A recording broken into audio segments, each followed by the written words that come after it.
उसमें लाइव जाए। प्रभु आपको आशीष करे। एक वचन आज सबोपदेशक की पुस्तक में से उसका 11 अध्याय और उसकी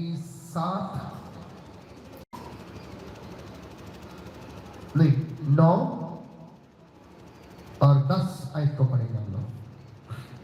हालेलुया। जितनों के पास भी सेल फोन है जल्दी से वो लाइव चालू करें। अभी तक आपका शो नहीं हुआ तो धीरे धीरे परमेश्वर को टाइम देने पड़े फोन को भी थोड़ा सा। वैसे तो आप हर चीज के लिए फोन इस्तेमाल करते हैं, लेकिन संडे को जरूर प्रभु को टाइम दिया करें अपने फोन पे उसका काम होने के लिए। Yes, praise the Lord. जहां पर नौजवानों के लिए एक संदेश है, नौजवान लड़के नौजवान लड़कियों के लिए एक संदेश है। नौजवान मतलब ये नहीं कि जिसकी उम्र 18 साल 20 साल है वो नौजवान है। बाइबल का नौजवान तो 100 साल का भी था, अब्राहम। बाइबल का नौजवान तो 930 साल का होके मरा, आदम। तो मतलब अगर हम आधा भी जिंदगी उसके लिए तो लगभग 465 साल तक वो जवान था। 465 साल तक वो जवान था। बाइबल दूसरी जवान कहती है मथुसेल को, जिसकी उम्र 969 साल हुई थी। मतलब लगभग 470 साल तक, है ना, वो जवान था। आधी उम्र तक जवान कह सकते हैं ना बंदे को।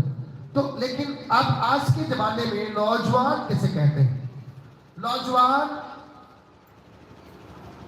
35 से 40 साल तक की उम्र का बंदा क्या है? नौजवान है।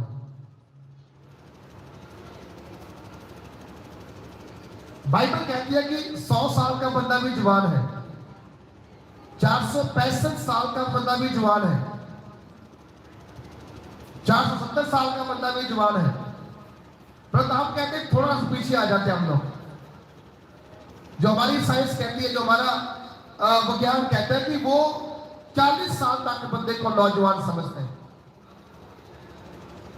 कितने लोग जहां पर 40 साल की उम्र तक है या उससे कम है? जिसकी उम्र 40 साल तक है, उठाओ अपने हाथों को। उठाओ, मेरी तो उम्र ज्यादा हो गई है लेकिन मैं अभी भी जवान हूं। देखो, उठाते नहीं हाथ, डरते, पता ही नहीं मेरी उम्र कितनी है। कितनी उम्र आपकी? तो हाथ किसने उठाना? 40 साल तक मैंने बोला। जितनों की 40 साल तक उम्र है हाथ उठाओ। 40 साल तक मतलब कि 1 साल से लेकर 40 साल तक है, हाथ उठाओ। कंफ्यूज मसीह जहां पर बहुत बैठे हुए हैं। हीरा की कितनी उम्र है? 50 साल। हीरा की उम्र 50 साल पर, हाथ उठाओ। फिर सुनो, आप सारे जवान शेर हैं प्रभु यीशु मसीह जी के। हालेलुया। और बाइबल ये भी कहती है कि जवान शेर को तो घटी होगी और उसे भूख लगेगी, परंतु मेरी खोज करने वालों को कभी किसी अच्छी वस्तु की कमी नहीं आएगी। अब वो जवान जो चर्च में नहीं है, चर्च से बाहर है, उन्हें तो कमी है। वो शाम होते ही ठेके की ओर भाग जाते हैं, दोपहर को ठेके की ओर भाग जाते हैं। हमारे जहां मजदूर जो काम करते हैं ना, तो वो दोपहर को भी भागते हैं बाजार की ओर, क्योंकि कुछ खा के आना होता है। जब जाते हैं तो कहते हैं जी हर दिन पैसा दे दो, क्योंकि 200 रुपया मैंने अपने अंदर डालना है, 400 घर में लेके जाना है। उनको इस बात की गति है, लेकिन जो आप जवान जहां बैठे हैं, आपको किस बात की गति है? आपको किसी बात की गति परमेश्वर ने नहीं रहने दी है। हालेलुया। हर चीज को परमेश्वर ने आपके लिए, आपकी जिंदगी में क्या किया है? पूरा कर दिया है। सब बोलो, क्या कर दिया है? पूरा कर दिया है। और जब परमेश्वर का वचन हमारी जिंदगी में हमारे लिए कुछ चीजों को देता है, कुछ चीजों को बताता है, तो आप आपको आज प्रभु कह रहा है कि जवानों के लिए एक संदेश है। आज सब के लिए क्या एक संदेश है। क्या संदेश है हम पढ़ेंगे जरा। लिखा हुआ है, कहता है जवान अपनी जवानी में आनंद मान। ये जवान क्या कर अपनी जवानी में? सब बोलो क्या कर अपनी जवानी में? आनंद मान। किस बात का आनंद मानना भाई? वो आनंद नहीं मानना जो संसार का आनंद है, वो आनंद मानना है जो आनंद परमेश्वर आपको देते हैं। संसार की चीजों का जो आनंद है ना, वो थोड़े समय का है, उसके बाद वो चीजें एक्सपायर हो जाती हैं, खत्म हो जाती हैं, उनकी डेट ओवर हो जाती है, उसके बाद उसका आनंद जो होता है खत्म हो जाता है। लेकिन बाइबल कहती है एक ऐसा भी आनंद है जिसका कभी अंत नहीं हो सकता है। एक ऐसा भी आनंद है जिसका कभी अंत नहीं होता है। उसके बारे में संत पौलुस कहता है। वो कौन सा आनंद है? पौलुस कहता है प्रभु में सदा आनंदित रहो। क्या करो प्रभु में सदा? ऊंची बोलो, क्या करो प्रभु में? सिंपल, प्रभु में खुश रहो। बोलो क्या करो प्रभु में? एक बार कहता है प्रभु में हमेशा क्या करो? खुश रहो। और दूसरी बात फिर से कहता है मैं तुमसे फिर कहता हूं प्रभु में हमेशा आनंदित रहो। बोलो हालेलुया। ये वाला आनंद कुछ अलग है। इस आनंद के बारे में नीति वचन के अंदर सुलेमान बादशाह कहता है, कहता है आनंद का जीवन जो है ना, खुशी का जीवन जो है, कहता है खुश दिली, खुश रहना, कहता है दवाई के समान, मेडिसिन के समान चंगा करती है। बोलो क्या करती है? मेडिसिन के समान चंगा करती। क्या? खुश दिली, आनंद का जीवन जो है वो मेडिसिन के समान हमें खुश करता है, चंगा करता है। पर कहता है उदास आत्मा। कौन सा आत्मा? दो आत्मा, एक खुश रहने का आत्मा, एक उदास रहने का। बोलो क्या करना? दो आत्मा, एक खुशी का आत्मा, एक उदासी का आत्मा। खुशी का आत्मा क्या करता है? आपको तंदुरुस्त रखता है। बोलो क्या करता है आपको? सब बोलो ऊंची बात से ना, आवाज नहीं आ रही, ऊंची बात से ना, ऐसे नहीं, ऊंची बात से बोलो। तंदुरुस्त, सेहतमंद रखता है। कौन सा आत्मा? खुशी का आत्मा। नौजवानों बोलो कौन सा? खुशी का आत्मा हमें सेहतमंद रखता है। और उसके बाद कहता है कि जो उदास आत्मा है वो हड्डियों के तंत्र से कमजोर करता है। तो कहते जी मेरे गोडे दुखते हैं, कहते नहीं कहते? बहुत सारी बीबियां तो भरा कहते मेरे गोडे दुखते हैं। क्यों दुखते हैं? उदास रहते हो। कहते हो उदास रहते हो। जिंदगी 2-4 दिन है, कितना गुजारनी है? हंस के गुजारनी है। कितना गुजारनी? बोलो कितना? हंस के गुजारनी। पता नहीं किहड़े वेले की हो जाना, किहड़े वेले उस घाटे में हवा बाहर निकल जानी है। तो जे निकल गई तो फिर ना तुसी हंस सकते ना तुसी रो सकते। पर जे तुसी सारी उम्र के रोने की पै जाना है तो आज की जिंदगी थोड़े समय के लिए हंस के गुजार लो। क्या करो जी? सब बोलो क्या करो? देखो जो बंदा जला ना परेशान रहता, जो लगता कि मैं बड़ा परेशान है, मेरे ते बड़ा प्रेशर है, मेरे ते काम का प्रेशर, परिवार का प्रेशर, बच्चों का प्रेशर, मेरे ते प्रेशर ही प्रेशर है ना। तो उस समय बंदे तक लगता था, बंदा कहता यार मेरे ते बड़ा प्रेशर है, मैं की करा। लेकिन मैं तुहानू कहना कि उस प्रेशर को घट किया जा सकता है। बोलो उस प्रेशर को घट किया जा सकता है। उस प्रेशर को कब कैसे कर सकते? आपको परमेश्वर के पास आना पड़ेगा। क्या पड़ेगा जी? परमेश्वर के पास आना।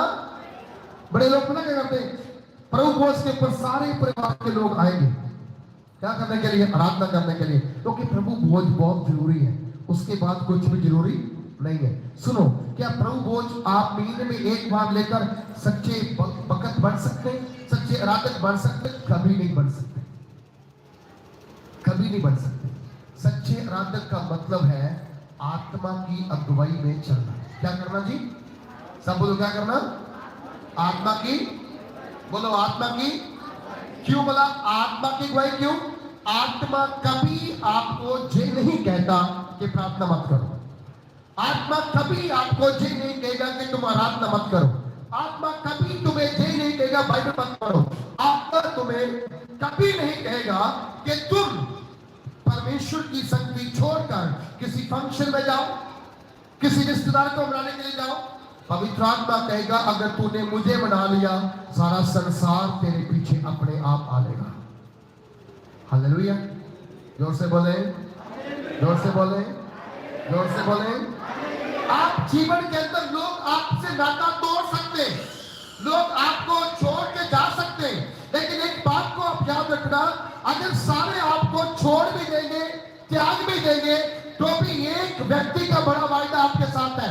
एक बंदे ने आपसे वायदा किया है, कहते भले दूध पिलाने वाली माता तुझे भूल जाए, परंतु मैं तुम्हें कभी नहीं भूलूंगा। मैं तुम्हें कभी नहीं भूलू। कौन कहता है ये वही परमेश्वर कहता है जो कहता है सदा क्या रहो? आनंदित रहो। बोलो क्या रहो जी? सारे बोलो क्या रहो जी? बंदे सारा दिन घर के बाहर बहुत खुश रहेंगे, जब घर में आएंगे ना, तुम्हें क्या पता मेरा दिन कैसे गुजरा? अरे वहां तुम हंस रहे थे यार, अच्छी तरह बातें कर रहे थे, चैट कर रहे थे, फोन में बात लगे हुए थे, जब घर में आए तब क्या हो गया? तब तुम्हें बड़ा दर्द हो गया। नहीं, बाइबल कहती है हमें अपने घर के अंदर अपने काम का प्रेशर लेकर कभी घुसना नहीं चाहिए। आपकी जॉब, आपकी नौकरी घर के बाहर है, घर के अंदर आपकी अलग लाइफ है, घर के बाहर आपकी अलग लाइफ है। आप दो जीवन जी रहे।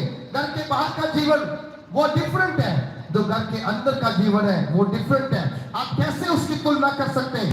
बाहर का जीवन प्रेशराइज हो सकता है, दबाव में हो सकता है, लेकिन जो घर के अंदर का जीवन है उसके बारे में यदि आप पढ़ेंगे तो 128 जबूर निकालेंगे मेरे साथ। तो हालेलुया, 128 जबूर निकालेंगे मेरे साथ। तो मैं आपको बताऊंगा वहां पर कौन सा जीवन परमेश्वर आपको देना चाहते हैं। हालेलुया, जोर से बोले। क्या कहता है? घर के अंदर का जीवन एक ब्लेस्ड जीवन, और ये परमेश्वर का भय मानने की आशीष।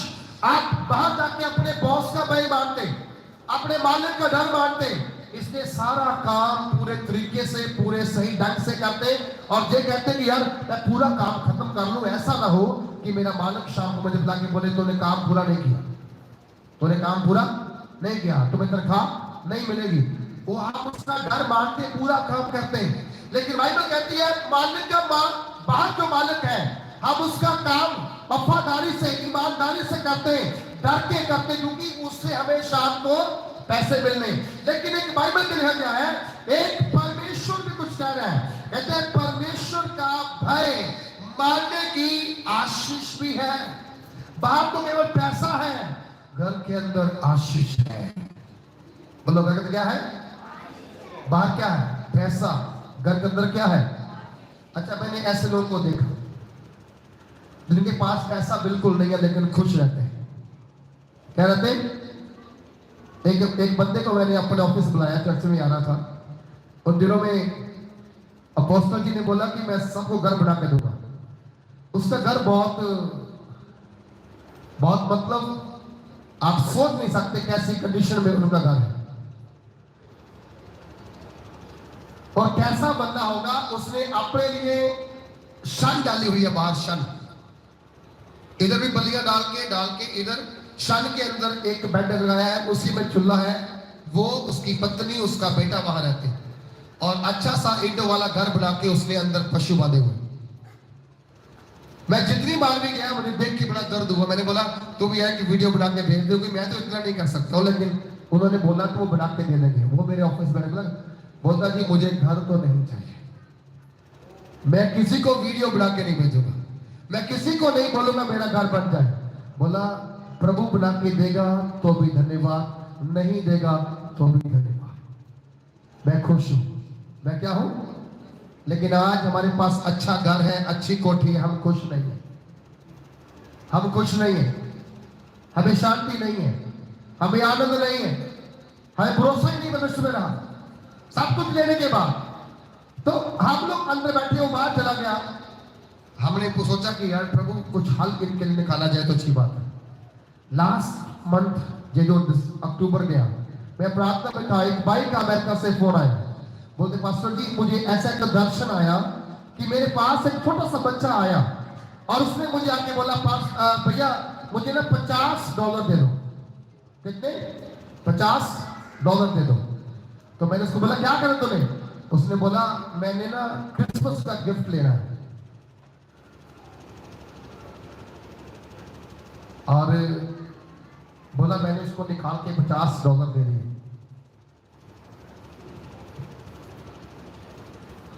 दे दिए। उसके बाद बोला जब समय ना वो मुझे एक खिलौना देके गया प्लास्टिक का, मैंने पकड़ा उसे, ऐसे दबाया था, वो खुल गया। खुलने के बाद उसके अंदर एक चिट्ठी थी। अंदर एक क्या थी? चिट्ठी थी। मैं उसे निकाला लेकिन पढ़ नहीं पाया, सपना खत्म हो गया। मतलब फिर बोला तब से मैं कंफ्यूज हूं, वो सपना क्या था,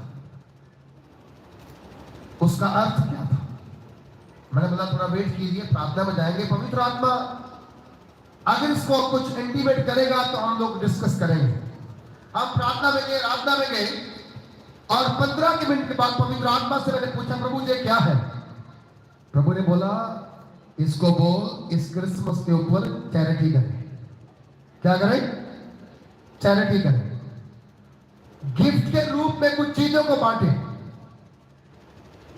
मैंने उनको बोला ऐसी सी बात है, पवित्र आत्मा ये कह रहा है आप यूएसए बांट सकते हो, वहां पर बहुत गरीब लोग हैं। यूएसए में बहुत गरीबी है। लोग कहते हैं अमेरिका बहुत अमीर देश है, मैं कहता हूं सबसे गरीब देश वही है। सारा एरिया अमीर नहीं है, कुछ सिटीज अमीर है। आप देखना जहां पर तो लोग फिर भी कच्चे घर में हैं, वहां पर झुग्गियों में रहते, टेंट डाल के बैठे होते हैं रोड किनारे। जहां तो बर्फ नहीं पड़ती वहां बर्फ पड़ती है, बर्फ में रहते हैं। मैंने बोला वहां पर आप अपनी चैरिटी करो, अगर वहां करनी है तो भी धन्यवाद, अगर इंडिया में करनी तो भी धन्यवाद। उन्होंने मुझसे बोला कोई और के काम है तो बताओ। मैंने उस भाई का जिक्र किया कि ऐसा है कि भाई है जिसके पास कुछ भी नहीं है, मैं आपको वीडियो बना के भेजूंगा, फोटो खींच के भेजूंगा उसकी। बोलता जरूरत नहीं है, मुझे आप पे विश्वास है, मैं इतने समय से आपके साथ जुड़ा हूं, आप कभी पैसा गलत जगह पे इस्तेमाल नहीं करते। उसने बोला 50,000 रुपया मैं उस भाई को दूंगा घर बनाने के लिए। ये शुरुआत की, बना मैं शुरुआत कर रहा हूं 50,000 रुपए की, उसके बाद लगातार वो घर को बना करके हम लोग दे देंगे। और बोला 50,000 रुपया मैं आपको सेंड करूंगा, आपको जहां पर सेवा करनी है, चैरिटी करनी है, सूज देने हैं, कंबल देने हैं, रजाई देनी है, जहां देना है आप दे देना। मतलब 1 लाख रुपया। कई बार हमारे ऊपर प्रेशर होता है काम का, हम अपने घर में टेंशन लाते हैं, हम प्रार्थना नहीं कर पाते। सुनो, प्रेशर खत्म कैसे होगा? प्रेयर से खत्म होगा। कैसे होगा? प्रार्थना के द्वारा खत्म होगा। जब तक आप अपनी जिंदगी के ऊपर से प्रेशर फ्री नहीं हो पा रहे, आप कैसे आगे बढ़ पाओगे? मैं जहां देखता हूं बहुत सारे नौजवान प्रार्थना नहीं करते।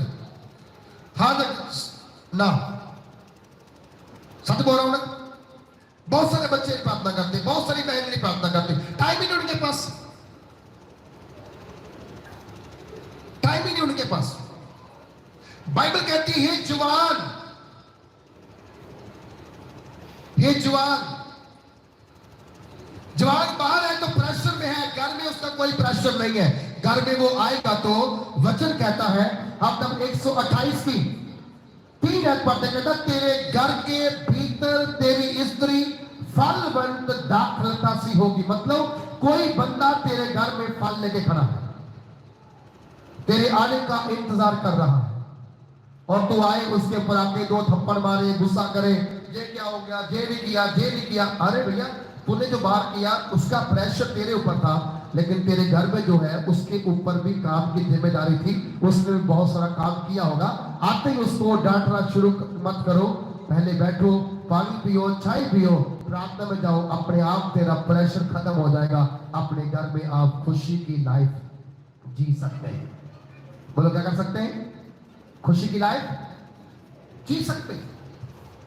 मैं नहीं कह रहा हूं, वचन कह रहे हैं, कहता कि तेरी पत्नी तेरे घर के भीतर क्या है? फलदार अंगूरों की बेल जैसी है। तेरे बच्चे जो है, कहता है जैतून के पौधों के समान तेरी मेज के क्या है? चारों ओर। मैंने बहुत सारे पति पत्नियों को आपस में बहसते हुए देखा अपने परिवार के अंदर, घर के अंदर। क्यों? क्या रीजन है? तो क्या आप प्रार्थना नहीं करते? आप वचन को नहीं पढ़ते? अगर पढ़ते हैं तो उसे पूरी तरह मानते नहीं है। मैं आज आपसे बोलूं, परमेश्वर के वचन पर मन लगाओ, चित्त लगाओ। सफलता आपके जीवन में ऐसी होगी कि आपको दुनिया देख करके पूछेगी तू कौन से धार्मिक स्थान में जाकर के आराधना करता है। पहले अपने आप को ठीक करना होगा। आपको दो तरह की आशीष है, एक फिजिकली है, एक स्पिरिचुअली है। फिजिकली आशीष घर के बाहर है, स्पिरिचुअली आशीष जो है वो आपके घर के अंदर है। संसारिक आशीष घर के बाहर है, स्वर्गीय आशीष आपके घर के अंदर है। आपको देखना है, आपको सुनना है, आपको उस पर चलना है। और जब आप चलेंगे, डेफिनेटली मैं कहता हूं परमेश्वर आपकी जिंदगी में क्या करेगा? बोलो क्या करेगा? बड़े बड़े काम करेगा। कहता है जवान, अपनी जवानी में आनंद कर और अपनी जवानी के दिनों में मगन रहे, अपनी मनमानी कर और अपनी आंखों की दृष्टि के अनुसार चल। क्या कर? कहता है अपनी मनमानी कर। जैसे हम आज कर रहे हैं ना, कभी चर्च पे आ गए, कभी आए नहीं, कभी दुआ कर ली, कभी की नहीं, कभी वचन पढ़ लिया, कभी पढ़ा नहीं, कभी 10 मास दे दिया, कभी दिया नहीं, कभी कोई चर्च में आके सेवा कर ली, कभी की नहीं। ऐसा काम हम करते ना। ऐसे काम को परमेश्वर कह रहे हैं कि मनमानी करने वाले नौजवान हो। कौन हो आप? मनमानी करने वाले नौजवान हो। आपको दाऊद को देखना होगा, दाऊद के बारे में पढ़ना होगा, आपको मूसा के बारे में पढ़ना होगा। मूसा कौन था? मूसा क्या था? मूसा भी आज्ञाकारी करने वाला एक व्यक्ति था। समझा दिया आपको? हालेलुया। समझा क्या है? पर मैं बताऊंगा आपको बात। जितने बंदे प्रचारक हुए, बड़े लीडर हुए, सारे आज्ञाकारी करने वाले थे। लेकिन बाइबल के अंदर मैंने किसी भी बहन के बारे में नहीं पढ़ा जिसने आज्ञाकारी की। हवा के बाद किसी औरत ने भी आज्ञाकारी नहीं की। जो परमेश्वर ने बोला वो ऐसा ही करती गई, वैसा ही करती गई। इसीलिए बहुत सारी बाइबल के अंदर जो बच्चे पैदा हुए, जिन बहनों से पैदा हुए, स्त्रियों से पैदा हुए, वो नबी बने, वो राजा बने, वो योद्धा बने, वो शूरवीर बने, वो परमेश्वर के क्या बने? सेवक बने, उसके मंदिर को बनाने वाले बने। मैं बहनों की तारीफ इसलिए करता हूं कि रियल में ये प्रार्थना करने वाली है, आपसे अधिक प्रार्थना करने वाली, आपसे अधिक घुटने टिकाने वाली प्रभु के सामने जी है। अगर आज आप सफल हो, अगर आप ब्लेस हो, इसके पीछे एक स्त्री का भी हाथ है।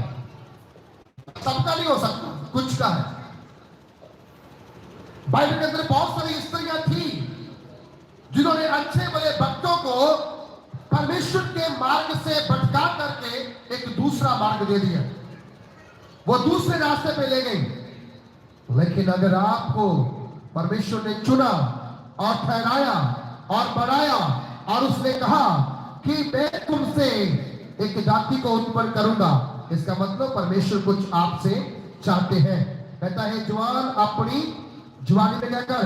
आनंद कर, अपनी जवानी के दिनों में मगन रहे, अपनी मनमानी कर और अपनी आंखों की देखने के अनुसार क्या कर? चलता था। अपनी आंखों के अनुसार देखने से चलता था। हालेलुया। जोर से बोले हालेलुया। आज मेरी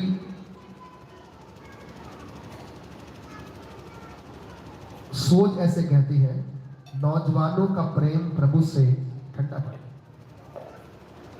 जिनको परमेश्वर ने पहली बार चर्च में आने से पवित्र आत्मा दिया, उन्होंने पवित्र आत्मा खो दिया। पवित्र आत्मा हर बंदा अपनी लाइफ के अंदर बनाए नहीं रख सकता। पवित्रताई हर बंदा अपने जीवन के अंदर बना के रख नहीं सकता। क्यों ना भाई?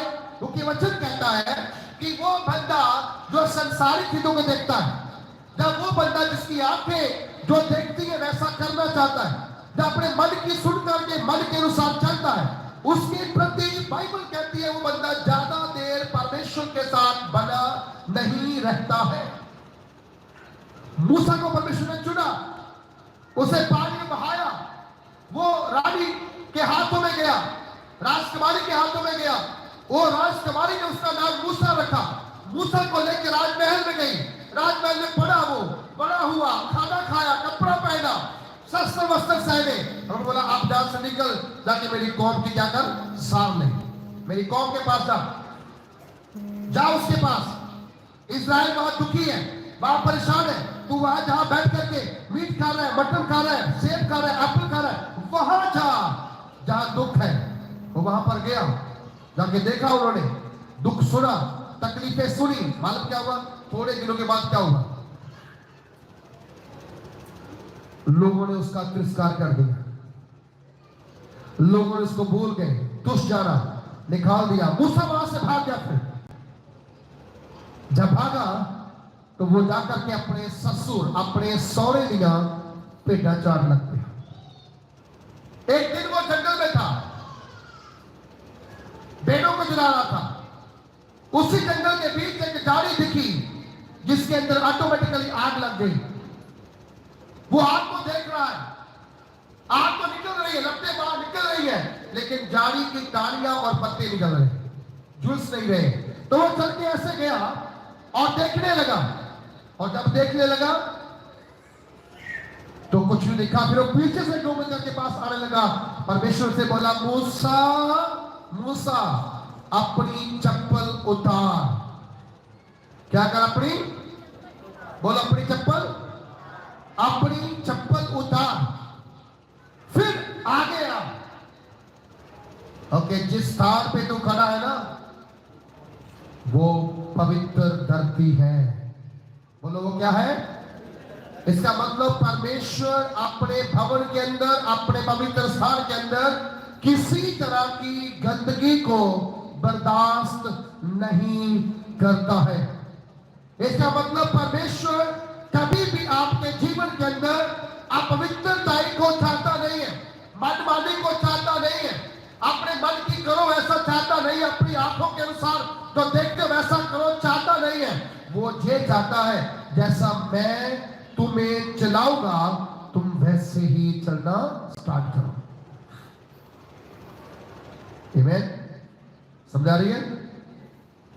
नहीं आ रही है? कितनों को समझ आ रही है? आज से क्या करना? फिर अपनी मर्जी करनी या परमेश्वर की मर्जी करनी?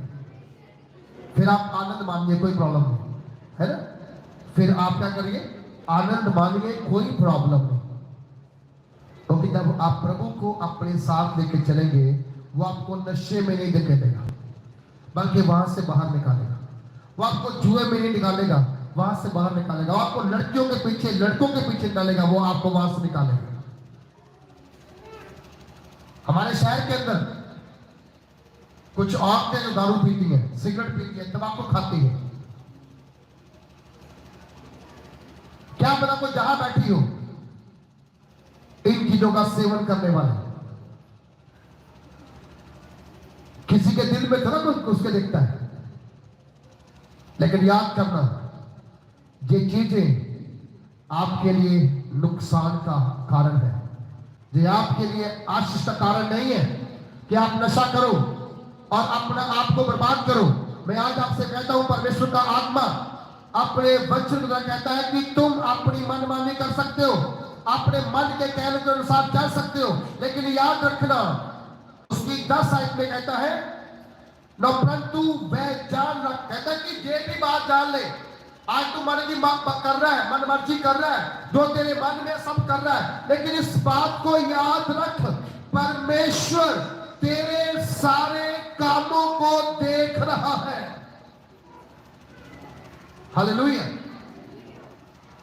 परमेश्वर तेरे सारे कामों को देख रहा है, सारे कामों को, जो अंधेरे में किए वो भी, जो प्रकाश में किए वो भी, जो अशुद्ध में किए वो भी, वो जो सामने किए वो भी, हर एक काम को परमेश्वर जानता है, तुझे देखता है, तुझे, तेरे ऊपर आंख लगा कर रखी हुई है, आंख लगा कर रखी हुई तेरे ऊपर।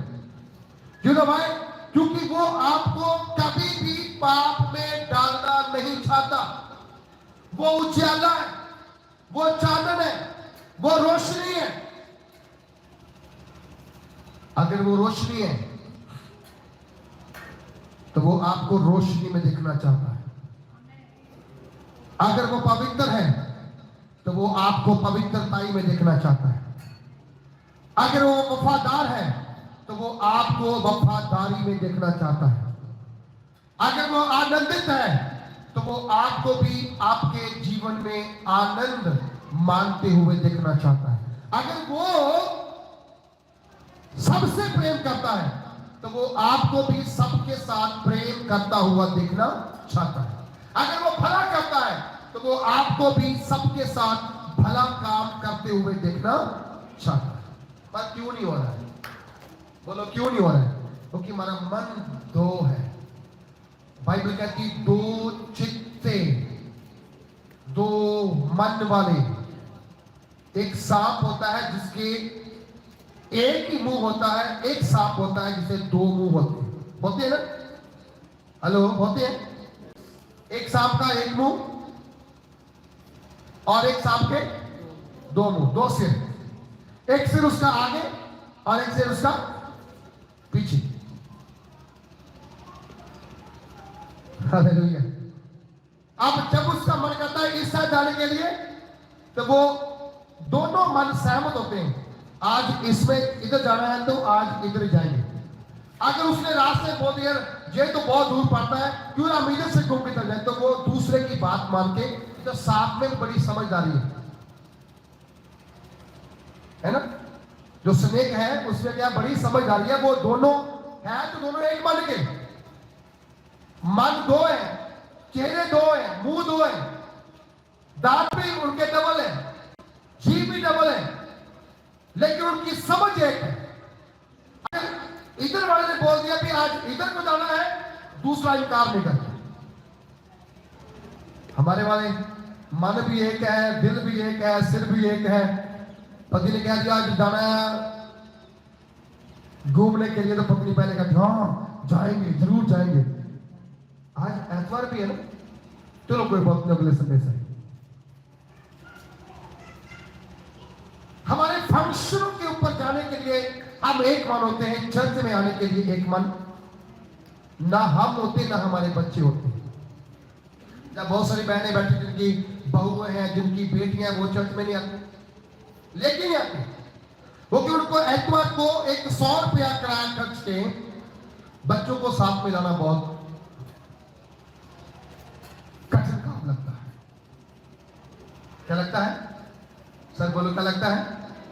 हेलो, जो सो रहे हैं बोलो हालेलुया। हाँ, जागो, हालेलुया। उनको 100 रुपया खर्च करना चर्च में जाने के लिए बड़ी मुश्किल बात है। वो कहते नहीं जाना, आज को नहीं जाना। मतलब मासी खुश करनी है, बहन खुश करनी है, चाचा खुश करना है, ताया खुश करना है, सारे खुश करने हैं। एक दिन ये सारे के सारे मिट्टी में चले जाएंगे। फिर बाद में उनको रोएंगे भी। जिस दिन वो हमें बुलाते हैं, हम उनको खुश करते हैं, जब वो जाता है फिर हम दुखी होते हैं। लेकिन एक ऐसा है जो इस संसार में आया, बोलो संसार में आया, और 33.5 साल, कितने? लगभग 33.5 साल का उनका सफर रहा धरती के ऊपर। कई बार कल्पना करते हैं अगर प्रभु यीशु मसीह 60 साल 100 साल तक जीवित होते ना, तो आज संसार के अंदर एक भी बंदा चर्च के बाहर होता, सारी दुनिया चर्चों के अंदर होती। सिर्फ 33.5 साल की लाइफ में 3.5 साल उन्होंने प्रचार किया। कितने से किया? 3.5 साल उन्होंने प्रचार किया और आज दुनिया की आधी से ज्यादा आबादी प्रभु यीशु मसीह को मानने वालों की है। दुनिया की आधी से ज्यादा आबादी है कि नहीं? हमारी से बड़ी बात, दुनिया की आधी से ज्यादा जो आबादी है ना, आज वो प्रभु यीशु मसीह को फॉलो करती है, चर्च में जाती है। कहीं पे 10,000, कहीं पे 5,000, कहीं पे 20,000, कहीं पे 1 लाख, कहीं पे 2 लाख, कहीं पे 2.5 लाख। इंडिया के चर्च है जहां पर 3.5 लाख लोग एतवार को आराधना करते हैं। 3.5 लाख लोग, इंडिया का चर्च हैदराबाद के अंदर, पास्टर सतीश कुमार का। और बोलते हैं उस शहर की सड़कें एतवार को खाली कर देते हैं सरकार, क्योंकि वहां निकलने के लिए जगह नहीं मिलती दूसरी। इतनी गाड़ियां, इतनी बाइक्स, इतने ऑटो, इतनी बसें, भर भर के लोग वहां आते हैं। हमारे जलंधर में, हमारे कपूरथला में भी ऐसा ही होता है। वहां भी लोग कहते हैं यार आज मत निकलो, इधर तो आज पूरा रश पड़ा होगा, ऐसा ही होगा। और रात के 12 बजे तक खत्म नहीं होता। सुबह 4 बजे स्टार्ट होकर रात को 12 बजे तक खत्म नहीं होता। हम ईसाई नहीं है, हम परमेश्वर के बेटे और बेटियां हैं। हालेलुया। हम परमेश्वर की संतान हैं और वो परमेश्वर हम जिसकी संतान है उसने हमसे प्रॉमिस किया, हमसे वायदा किया है कि तू मेरी बात को सुन, अपने मन की मत कर, अपनी आंखों के अनुसार देखा ना कर। बच्चे कहां से गाली सीखते हैं? माता पिता से। लड़ाई कहां सीखते हैं? माता पिता से। कहते ना पहला गुरु कौन होता है घर के अंदर? माता पिता। अगर माता पिता दुआ बैठेंगे, शाम को बच्चे बैठेंगे। अगर माता पिता वचन पढ़ेंगे, बच्चे पढ़ेंगे। मैं कई बार रात को 12 बजे 1 बजे उठ के जाता हूं वॉशरूम में, तो कई बार ब्लेसी बाइबल लेके बैठी होती है बरूम के अंदर। वो लाइट नहीं ऑन करते, अपने मोबाइल की लाइट ऑन करके बैठी होती है, पढ़ती है, क्योंकि हमने पढ़ी है, हमारे बच्चे पढ़ रहे हैं। और जहां पर कुछ बच्चे काम करते हैं, उनको किसी का नाम लेना रहता, ओए ऐसे बोलते हैं। मैं भी सुन रहा था बंदों को, ओए, क्योंकि तमीज क्यों नहीं है? क्योंकि बाइबल नहीं पढ़ी। बाइबल हमें जीना सिखाता है। बोलो बाइबल हमें, सब बोलो, बाइबल हमें जीना। बाइबल कहती है आपसे बड़ों का आदर करो, अपने बराबर वालों को क्या करो? रिस्पेक्ट दो, आदर दो। दाऊद को अवसर मिला साउल को मार देने का। क्या करने का? साउल को। दाऊद ने के हाथ में तलवार थी, वो मार सकता था, लेकिन क्यों नहीं मारा मालूम? पता क्यों नहीं मारा? वो बच्चे चप्पल किसी की पाके ले जाएंगे, देख लेना, और नंगे पानी और नंगे पाँव आए थे। Hallelujah, thank you Jesus, hallelujah. Doctor पूछ ले कोई बहन पीछे, मुझे बाद में मत बोलना कि चप्पल उठा के ले। Hallelujah, thank you Jesus. Sorry वैसा बोल रहा हूँ कि ऐसे पहली बार हो चुका है कई बार, फिर हमें लेके देने पड़ती बात है। Thank you Jesus.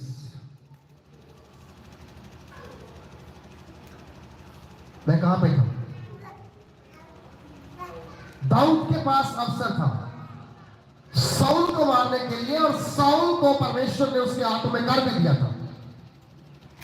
जो बंदा गोलियात को मार सकता है पत्थर के साथ, उसके लिए साउल को मारना छोटी सी बात थी। लेकिन दाऊद ने मालूम क्यों नहीं मारा? क्योंकि दाऊद ने कहा साउल के ऊपर परमेश्वर का अभिषेक है। बोलो क्या है? ऊंची बोलो क्या है? किसके ऊपर अभिषेक है? शाऊल के ऊपर क्या है? प्रभु का। और मेरे ऊपर क्या है? परमेश्वर का। मैं भी अभिषिक्त हूं और वो भी। बोलो मैं भी अभिषिक्त हूं और वो भी। हम दोनों क्या है? बराबर। सब बोलो हम दोनों क्या है? इसलिए मैं साउल को नहीं मारूंगा। अगर आपकी उम्र सेम है, आप छोटी उम्र में है, तो फिर भी आप एक दूसरे को ओए का के ना बुलाएं, नाम लेके बुला सकते हैं। और अगर आप ब्रदर भी कह देंगे तो कोई प्रॉब्लम वाली बात नहीं है, आपको भी वो ब्रदर ही बोलेगा। क्योंकि ये तमीज इसलिए नहीं है, ऑनर करना इसलिए नहीं, क्योंकि हमारे हाथ में बाइबल नहीं है, हमारे हाथ में लंबा सा 50,000 का सांप 1 लाख का फोन जरूर है। चर्च में एक लड़का पीछे है, मेरे बोलता पास्टर जी मुझे डैडी ने फोन लेके दिया। मैं अच्छी बात है भाई। बोला पूछा नहीं कितने का? मैं क्या मुझे पूछने की जरूरत नहीं है, आपने लिया अच्छा ही लिया होगा। बोला जी मेरा फोन 1.5 लाख रुपए का लेके दिया है, आईफोन 15 प्रो लेके दिया, 1.5 लाख का लेके दिया। मैंने बोला अच्छी बात है, अब ये फोन तेरी लाइफ नहीं है, तू अपनी लाइफ जी नहीं सकता था। अब जैसा फोन तुम्हें चलाएगा तुम वैसा ही चल पाओगे, क्योंकि तेरे मुंह के अंदर एक तेरे डैडी ने लगाम डाल दी है कि अब ना तू पढ़ पाएगा, ना तेरा ध्यान उधर जाएगा, ना तू जहां वहां देखेगा, तेरा स्वभाव देखना। उसके बाद बोला थोड़े दिन के बाद तू अपने बेटे का स्वभाव देखना कैसा हो जाएगा। और बाकी 4 हफ्ते के बाद वापस मिलने के लिए आए, कहते जी मेरा बेटा मेरे कहने से बाहर बैठ क्यों हो गया? क्योंकि उसके हाथ में 1.5 लाख का फोन आ गया। दिमाग तो खराब हो गई। बोलो दिमाग तो खराब, समझा नहीं जा रही? दिमाग तो खराब हो गई। मेरे वाला फोन तरह हैंग हो गया। मैंने कल दुकान में फोन किया, फोन चाहिए, फोन भेज दो। बोलते थे कितने वाला? बोला वो भेज दो, सस्ता सा फोन भेज दो कोई जो मेरे लाइक हो। बोलते जी एक फोन है 68,000 का भेज दो। मैंने बोला रुक जा, फिर 3 साल रुक जा, उसके बाद ले लूंगा, अभी नहीं रुका। आज हमारी जनरेशन को बिगाड़ने वाले कौन है? बाप और माँ। जो मांगते हैं वही मिलता है। लेकिन एक समाज ये भी था, हम कई बार घर में बात करते हैं, हमारे पास बैग कौन से होते थे? खाद वाले बोरे के। और जिसके पास वो होता था ना, वो कहता ना, शान कहता ना कि मेरे पास खाद वाला बोरा है, सेबों का बोरा नहीं है। उसमें हमारी बुक्स होती थी और हम वो लेकर के पढ़े हुए। आज बच्चों को बैग भी कीमती चाहिए, पेन भी कीमती चाहिए, ज्योमेट्री बॉक्स भी कीमती, हर चीज कीमती। पर प्रार्थना के लिए बोलेंगे तो वो आपके ऊपर चढ़ना शुरू करेंगे। मैं आपको बताऊं, आप बच्चों को अच्छी से अच्छी चीज लेके दो। ये मैं आपको कहता हूं, बढ़िया से बढ़िया चीज लेके दो, लेकिन उसके साथ साथ उनको ये बोलो चट जाना है, बाइबल हाथ में पकड़ ले। छोटा बच्चा है, नया नहीं ले सकता है, जो पढ़ सकता है उसे बाइबल ही लेके देना चाहिए, उसे नया नेम नहीं देना चाहिए। क्योंकि बच्चों को स्कूल में डालने का मतलब क्या है? इंग्लिश मीडियम में, अगर उनको पढ़ना ही नहीं आएगा तो। हालेलुया। जवान अपनी जवानी के दिन में क्या कर? मौज मान, आनंद कर, अपने मन की कर, जो तेरी आंखें देखती हैं वो ही कर। लेकिन कहता है याद रख, इन सब बातों के विषय में परमेश्वर तेरा क्या करेगा? बोलो क्या करेगा? सारे बोलो क्या करेगा जी? अब बताओ आपने क्या करना? न्याय में जाना क्या? ऐसे ठीक है? बोलो आपको न्याय में जाना कैसे ठीक है? न्याय में जाना है? शाबाश, अच्छी बात है। इसका मतलब आप अपने आप को समझते कि मैं संपूर्ण हूं। पुलिस की धमकी से वो नहीं डरता जिसने कभी गलत काम नहीं किया। परमेश्वर के न्याय में भी जाने के लिए वो नहीं डरता है जिसने कभी कोई पाप नहीं किया होता है। आज जवान, आज से एक बात को पल्ले बांधो, परमेश्वर आपका न्याय करेगा। अभी से तौबा करो, अभी से बपतिस्मा लो, अभी से प्रार्थना करना शुरू करो, अभी से अपने जीवन को संवारना क्या करो? शुरू करो। क्योंकि टाइम बहुत दूर नहीं है, टाइम नजदीक है, टाइम क्लोज है। बहुत सारी भविष्यवाणियां हो रही है कि आने वाले दिनों में हालात कुछ सही नहीं होंगे, हालात बदलने वाले हैं, सिचुएशन चेंज होने वाली है। कुछ देशों के अंदर इस प्रकार का वातावरण बनने वाला है कि वहां पर लोग समय से पहले मरना स्टार्ट करेंगे, सुसाइड के द्वारा, एक्सीडेंट के द्वारा, बीमारी के द्वारा, लड़ाई के द्वारा, अलग अलग तरीके से नौजवानों के ऊपर मृत्यु बड़े जोर से काम करने के लिए जा रही है। लेकिन इन दिनों में हमें अपने आप को परमेश्वर के हाथ में क्या करना? बोलो क्या करना? सुरक्षित करना है। जो परमेश्वर के हाथ में सुरक्षित है, दुनिया की कोई तलवार उस बच्चे को टच नहीं कर पाएगी, टच नहीं कर पाएगी, मृत्यु उसके पास नहीं आएगी। ओके, बाइबल कहती है जिन जिन घरों के बाहर, उनके दरवाजों के ऊपर, चौगाठों के ऊपर मेमने का लहू था। जिस रात मौत का फरिश्ता वहां से गुजरा था, उसने देखा बाहर लहू है। बाहर क्या है? लहू है, क्रॉस का निशान है। वहां पर वो गया, फरिश्ता अंदर गया नहीं, क्योंकि वहां पर मेमने के लहू की सील लगी हुई थी।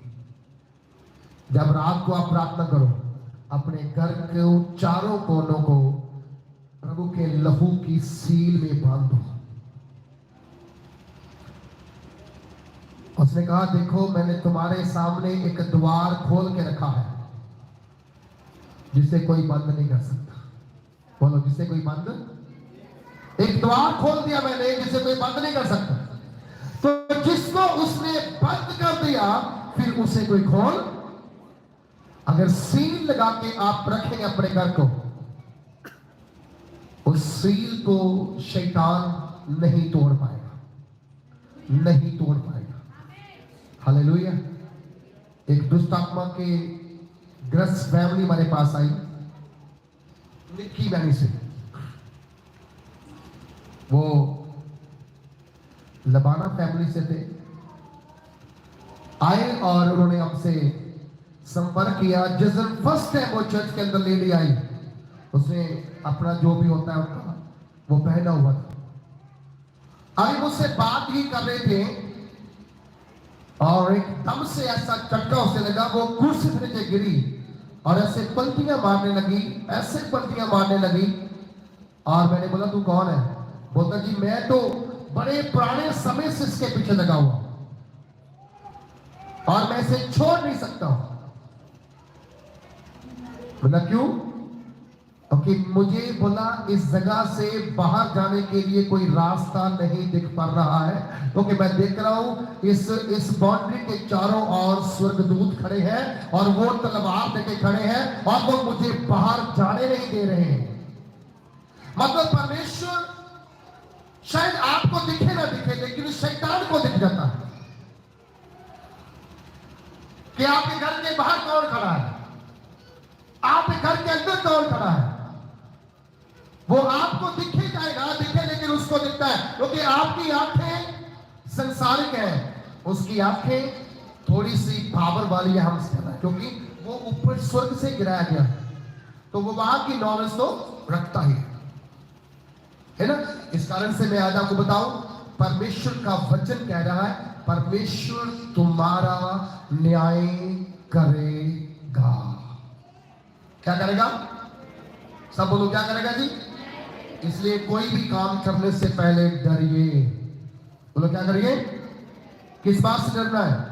परमेश्वर से डरना है। कहता है अपने मन में खेद और अपनी देह से दुख दूर कर, क्योंकि लड़कपन और जवानी दोनों क्या है? व्यर्थ है। लड़कापन भी, छोटी उम्र भी, जैसे बच्चे अभी बंगी में नहीं बैठते हैं, है ना, वो देखो जाके दो ठोक के आए पीछे, क्योंकि बैठते नहीं है ना। और वचन कहता है कि लड़कपन और जवानी दोनों क्या है? व्यर्थ है, क्योंकि इसी में पाप आता है, इसी में हम गलत सीखते हैं, इसी में हम गलत करते हैं। जब बंदा बूढ़ा होता है फिर तो कुछ को होता है कि अब तो मैं जाने वाला हूं, अब मैंने क्या गलत करना, फिर वो कहते लोग बंदगी कर लेते हैं। क्या कर लेते हैं? बंदगी कर लेते हैं। सुनो बात ध्यान से मेरी, मैं आपसे बताऊं, परमेश्वर का वचन कहता है आपको याद रखना है कोई आपको देख रहा है। सबसे बड़ी बात, कोई आपको देख रहा है, कोई आपको देख रहा है। अगर वो देख रहा है तो आप उसकी नजर से बच नहीं सकते, आप उसकी नजर से बच नहीं सकते हैं। परमेश्वर आपको बचाने के लिए उसने एक प्रबंध किया, अपने इकलौते बेटे प्रभु यीशु मसीह को इस संसार में क्या किया, उसने भेज दिया। क्या करने के लिए? आपको बचाने के लिए। अब आप बचाए गए हैं, उसके मार खाने से आप चंगे हो गए हैं, उसके लहू बहाने से आप शुद्ध हो गए, उसके मारे जाने से आपको एक नई आशा मिली है, एक नया जीवन मिला है।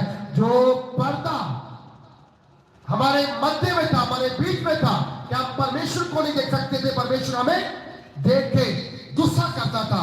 प्रभु यीशु मसीह क्रॉस पे चढ़ाए गए, जब उन्होंने बोला सब पूरा हुआ, लिखा हैकल का पर्दा ऊपर से फट के क्या हो गया, दो भाग हो गया, और एक नया रास्ता खुल गया कि तुम आज से मेरे नाम से तौबा करके बपतिस्मा पाके पिता से मुलाकात कर सकते हो, पिता से मिल सकते हो, तुम स्वर्ग में जा सकते हो। ओके, स्वर्ग का द्वार कौन है? प्रभु यीशु मसीह। और उसी ने बोला था कि पर्दा है तो तुम्हें आगे जाने देता है, लेकिन वो हैकल का पर्दा फाट करके दो भागों के एक नया रास्ता खुल गया कि अब हम जहां यीशु होगा वहां पर हम भी होंगे।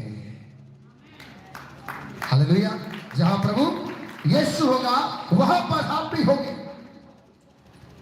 वहां ना शराबी जाएगा, ना चोर जाएगा, ना निंदा करने वाला जाएगा, ना जगरालू जाएगा, ना ठगी करने वाला जाएगा, ना चोरी करने वाला जाएगा, ना विचार करने वाला जाएगा, ना मुंडेबाज जाएंगे, ना जनानियां जाएंगे, ना मूर्ति पूजक जाएंगे, ना गाली निकालने वाले जाएंगे। ऐसे वहां पर कितने और भी नाम लिखे हैं, लुच्चे भी लिखे हैं, वहां पर नहीं जाएंगे। इन चीजों से बचिए आप, इन चीजों से बच जाएंगे आप। आने वाले दिन भले होंगे आपके लिए और आपके परिवार के लिए। हालेलुया। आपके लिए और आपके परिवार के लिए आने वाले दिन क्या होंगे? भले होंगे। मैं आज आपको कहूं, अपने आप को संवारिए, अपने आप को बनाइए, और परमेश्वर आपकी जिंदगी में बड़े काम करेगा। ये दोनों ही जो पाठ है व्यर्थ है हमारे लिए, इसके ऊपर ज्यादा ध्यान देने की जरूरत नहीं है। आइए अपने साथ में सब खड़े हो जाए और प्रार्थना में